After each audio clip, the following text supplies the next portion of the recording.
Ludovic, merci de nous recevoir, le SportMed, notre média et l'équipe de SportMed, pour te rencontrer.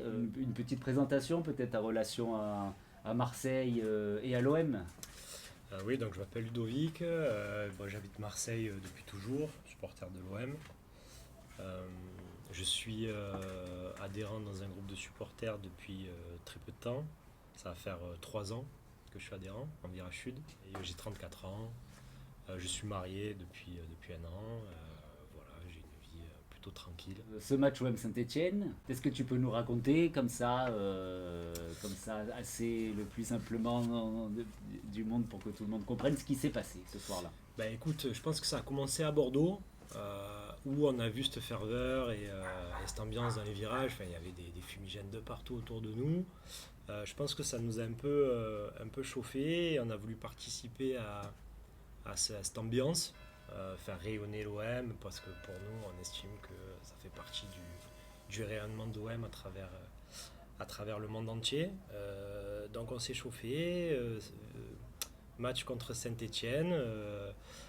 Voilà, j'ai fait un fumier dans le stade et je me suis fait arrêter en fin de match par rapport à ce fumier. À la fin du match. À la fin du match. Tu peux nous en dire plus comment ça s'est passé? Donc je suis sorti 10 minutes avant la fin du match parce que je travaille aux abords du stade. J'ai mon frère qui a une affaire côté, Palais des Sports. Et du coup, je sortais avant pour pouvoir reprendre mon poste. Et puis là, il y a une sécurité qui m'a interpellé en me disant que j'avais perdu quelque chose. J'étais en dehors du stade. Du coup, j'ai fait demi-tour. J'ai regardé un peu si j'avais pas perdu. J'ai regardé mes affaires. J'avais rien perdu. Et il m'a dit de patienter. Donc là, j'ai vu arriver 5-6 policiers municipaux avec en survêt et des boucliers. Ils avaient une photo de moi en fait en format A4 pendant la mi-temps. Et de là, ils m'ont dit tu as fait usage d'un engin pyrotechnique dans le stade, un fumigène. Et j'ai dit oui, j'ai assumé complètement ça parce que j'avais pas, je mesurais pas l'ampleur de ce que je risquais en fait à ce moment-là. On était persuadés, parce qu'on est un petit groupe, qu'il y avait une certaine tolérance en fait. Parce que entre Bordeaux et Saint-Etienne, il n'y a pas eu de message dans la presse ou comment dire d'alerte des autorités comme quoi il y avait eu trop d'usage de fumigène dans le stade à Marseille, etc. Mais on n'a pas vu passer ça.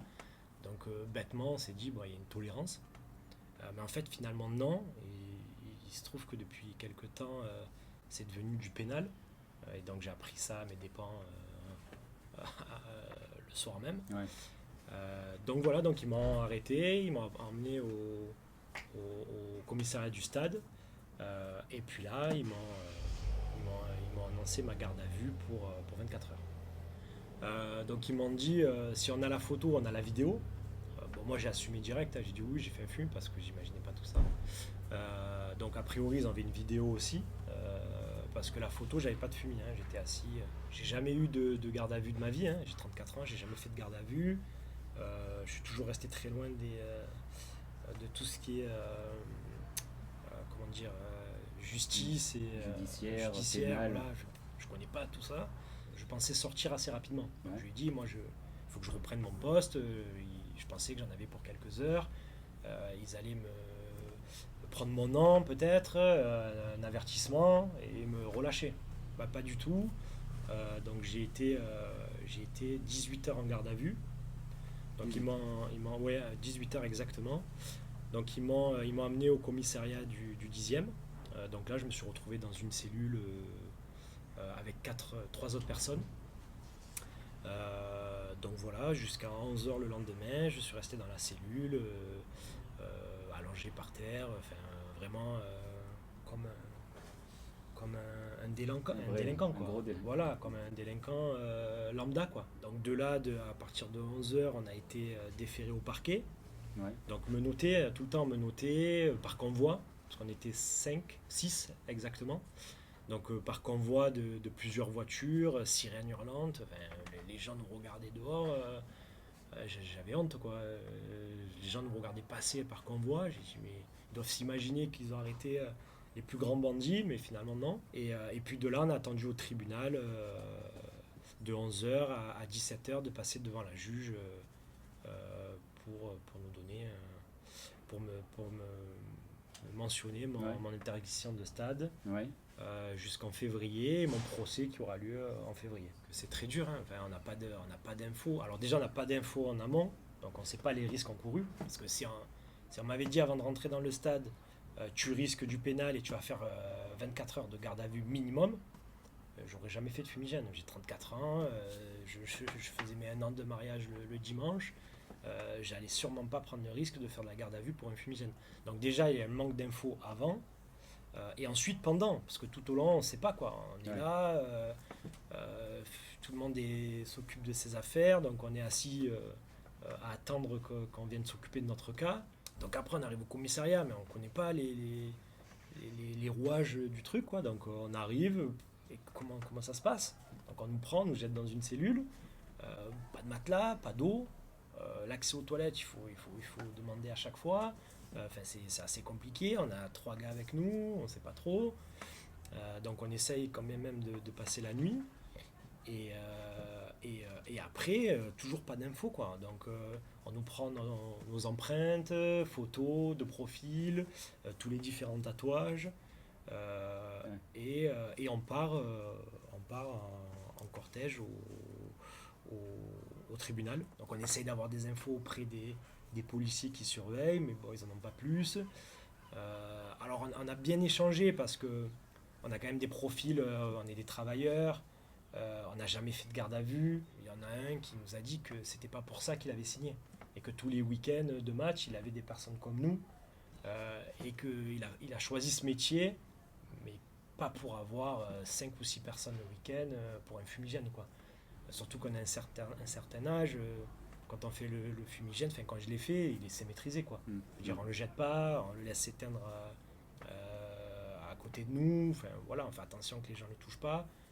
Donc on passe devant la juge, voilà, pointage mensuel, interdiction de stade et tribunal en février. Donc moi j'ai évité le pointage parce que j'ai pas de casier. Les risques quand je regarde sur internet, ça fait peur. 1 an de prison, 7500 € d'amende. 5 ans d'interdiction de stade. Donc quand on voit ça, on se dit bon, mais je pense qu'il faut prendre quand même quelqu'un pour se faire aider, parce que seul, tu te dis mais comment je vais faire pour gérer tout ça? Ta femme qui t'en veut aussi, parce que tu rates l'anniversaire de mariage. C'est ça. Ah ouais. Donc tu rates l'anniversaire de mariage, tu n'as pas pu donner de nouvelles parce que tu as renoncé à tous tes droits. Bon, on a quand même réussi à échanger. C'est compliqué, hein. On sort de là et tu te dis, et dans ta tête tu as quand même du mal à te dire j'ai fait quelque chose de grave d'extrêmement grave pour aller au pénal. Tu te dis j'habite Marseille, je connais les problématiques qu'on a dans Marseille, l'insécurité, l'incivilité, et là tu te dis je me retrouve moi à la place de certains. Tu comprends plus rien, quoi. Peut-être que l'OM là aussi devrait un peu plus informer pour le monde sportif, mais c'est une première. Tu nous dis c'est pour ça que c'est dur à accepter. Il y a ça derrière, non? Cette aventure non, c'est clair, c'est une première fois un fumigène dans un stade, c'est la première fois et ça sera la dernière. Ça c'est certain. J'ai bien compris la leçon, mais je pense que juste un avertissement, j'aurais compris en me disant voilà, attention, la prochaine fois tu fais 24 heures de garde à vue et tu passes devant un juge. Juste ça, j'aurais dit ok, excusez-moi, je ne recommencerai plus. Et j'hésiterai pas à faire passer le message autour de moi en disant attention, même aux jeunes, attention, c'est du pénal, tu vas faire de la garde à vue, tu vas avoir un casier pour ça, tu risques de prendre des grosses amendes et même de la prison, quoi. Même de la prison pour... Donc je pense qu'il faut vraiment communiquer sur ces risques-là. C'est la principale leçon que tu tires. C'est la principale leçon. Alors c'est le but de tout ça et même de vous rencontrer, c'est de faire passer ce message en disant attention. On a le sentiment qu'il y a une certaine tolérance depuis la reprise du championnat, mais en fait c'est pas le cas. Il n'y a aucune tolérance. La justice elle est très dure avec les personnes qui introduisent un engin pyrotechnique et qui l'allument dans le stade. Donc faites attention et ne vous amusez pas à ça, quoi. Ce match à Nice, On connaît depuis hier soir, c'est tous les sanctions. Ce match où donc tu as été arrêté était celui juste d'après. Est-ce que tu ressens aujourd'hui qu'il y avait une certaine pression entre guillemets vis-à-vis des forces de l'ordre en termes de sécurité, que tout se passe bien? On a été très contents nous de l'extérieur que tout se passe bien. Bon, mais peut-être que certains en ont pâti et peut-être ça a été plus dur ce soir-là. Est-ce que tu penses que peut-être il y a eu un certain serrage de vis ce soir-là ou non? Je pense parce qu'il y a quelques policiers qui ont fait référence au match de Nice, que ce soit des policiers qui m'ont interpellé ou les policiers du tribunal qui ont l'habitude de voir passer en fait des personnes arrêtées au stade. Ouais. Et ils ont fait quelquefois référence à Nice en disant il va être plus dur et ça met une pression supplémentaire. Parce que bon, nous on pense pas, enfin j'ai pas du tout pensé à Nice. Pour moi ça n'avait rien à voir. Nice c'est de la violence, c'est des jets de projectiles, c'est des gestes racistes dans un stade, ça n'a rien à voir avec l'usage d'un fumigène. Voilà, pour moi c'était pas lié, mais a priori il y avait cette circonstance-là qui a peut-être fait que il y a eu plus d'arrestations, ou ils ont été plus durs, je sais pas. Écoute, j'espère après février pouvoir retourner au stade et finir la saison en virage avec mon abonnement. J'espère, à suivre, je vous tiendrai informé de la suite des événements. Pour une qualif en Ligue des Champions? Oui, hein, il faut. On te remercie beaucoup au nom de toute l'équipe de SportMed, et je pense que toute l'équipe sera d'accord pour te dire qu'on essaiera de t'accompagner si tu es OK. Ouais.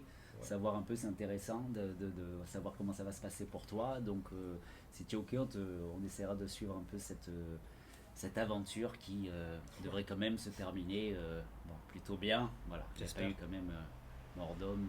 Ouais. Voilà. Merci beaucoup. Merci bon à courage. vous. Merci Ludovic.